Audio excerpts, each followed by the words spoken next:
and cybersecurity violations, now demanding NBA players cut ties with Chinese sportswear companies. Their products are often related to forced labor camps, but they aren't the only ones working with Chinese firms. Consider this. We have brave activists risking everything to shine a light on what the Chinese are doing, juxtaposed with American athletes who just can't wait to lecture us about the problems here at home. And obviously, American companies remain silent as well. Michael WALTZ joining us well, Congressman, also former Army Green Beret. We appreciate, Congressman, you being with us here.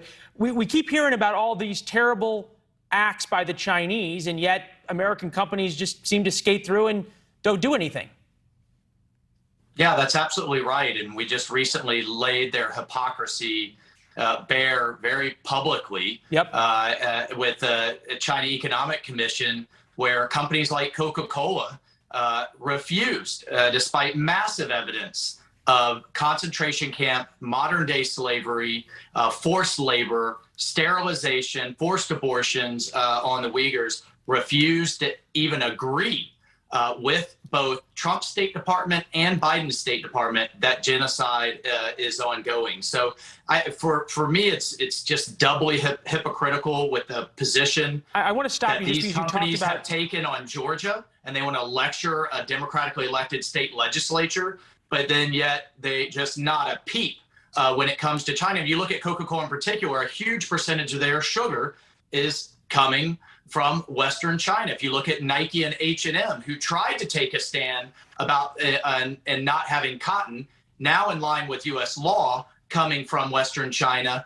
But when the Chinese Communist Party threatened to cut them off from their market, everybody caved. Everybody caved, yeah. And we're seeing this across the board. It is time for American companies to choose. I want them to make money, but they need to choose and stop with the lip service when it comes to human rights and take a stand in line with our values. Yeah. Well, so good luck on that. We know they spend millions and millions of dollars up on Capitol Hill. I can imagine there's a lot of lobbyists for Coke and Nike and others who are coming to you and saying, look, we may not be able to donate to your campaign, or we're going to primary or something like that because you're speaking out.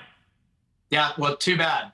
They could keep their money, right? Well, so they have done it. It's that blatant.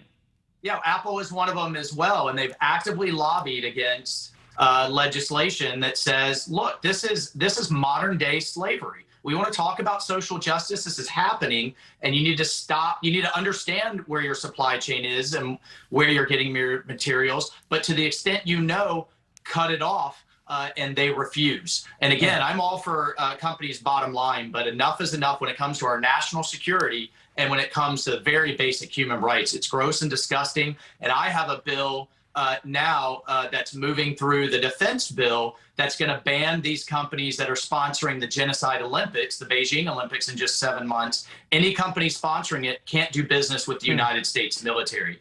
That bill is gaining steam, and I think we have a great chance of getting it into this next defense bill. We're going to make them choose. That would be stunning. It feels so much like the 1930s. We all said never again, and it feels like, at least with China, here we go again.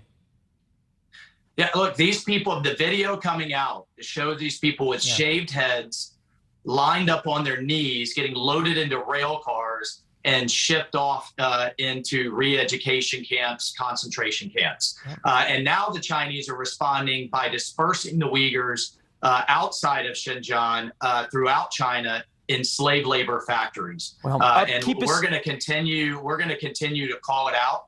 And these hypocritical American companies need to wake up and put a stop to it. The ones you've named: Coca-Cola, Airbnb, Intel, Visa, Omega, GE, Dow Chemical, Procter & Gamble. Yeah. Come back and update us on how the bill goes, sir. NBA players as well, striking deals and endorsement deals with these companies. Yeah. So these individual players that also want to lecture about social justice, it doesn't just apply to the United States. We'll do that. We've had a few segments here about LeBron James on just that issue. Update us as the bill continues, sir, and let us know about those lobbyists coming to visit you. Thank you very much. Representative Michael WALTZ. Up next, he lost his brother on 9/11. Frank Siller is here ahead of his 500-mile journey